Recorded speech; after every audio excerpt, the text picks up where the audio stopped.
বন্ধুরা, কখনো শুনেছো বানর নাকি ঘাস খেয়ে বাঁচে? আবার তাদের বুকের মাঝখানে জ্বলজ্বল করে টকটকে লাল হৃদয়ের চিহ্ন। ইথিওপিয়ার পাহাড়ে কেশরওয়ালা অদ্ভুত ঘাস খেকো বানর জেলাডার চমৎকার গল্পটি এসে দেখে নেওয়া যাক আমাদের এবারের প্রতিবেদনে।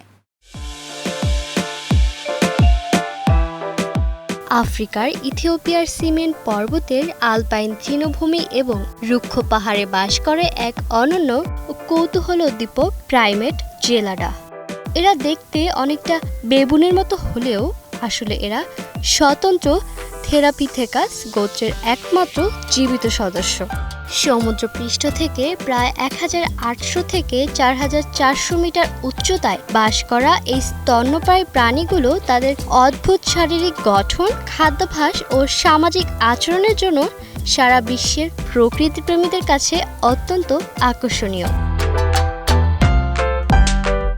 জেলাডাদের সবচেয়ে আকর্ষণীয় বৈশিষ্ট্য হলো এদের বুকের মাঝখানে থাকা লোমহীন উজ্জ্বল লাল রঙের চামড়ার বিশেষ অংশ বা প্যাচ। এই লাল চিহ্নের কারণেই এদের ব্লিডিং হার্ট বানর বা রক্তাক্ত হৃদয়ের বানরও বলা হয়। পুরুষ জেলাডাদের ক্ষেত্রে এই লাল রঙটি অনেক বেশি উজ্জ্বল ও স্পষ্ট হয়, যা তাদের সামাজিক আধিপত্য ও শারীরিক সক্ষমতার জানান দেয়। বিশেষ করে প্রজনন মৌসুমে বা উত্তেজনাপূর্ণ মুহূর্তে হরমোনের প্রভাবে এই লাল অংশটি আরও বেশি দৃশ্যমান হয়ে ওঠে।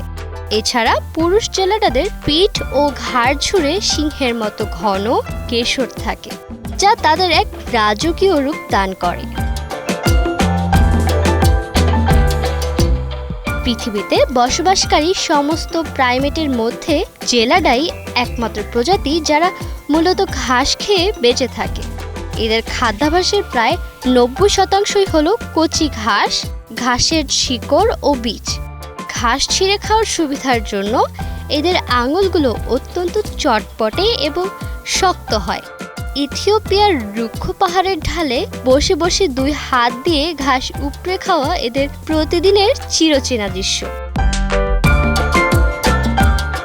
জেলাডাদের সামাজিক জীবন অত্যন্ত জটিল ও সুশৃঙ্খল। এরা সাধারণত বহুস্তরী সামাজিক কাঠামোয় বাস করে, যেখানে মূল দলটিকে বলা হয় হারেম। একটি হারেমে একজন শক্তিশালী পুরুষ জেলাডার অধীনে কয়েকটি স্ত্রী জেলাডার ও তাদের সন্তানরা থাকে।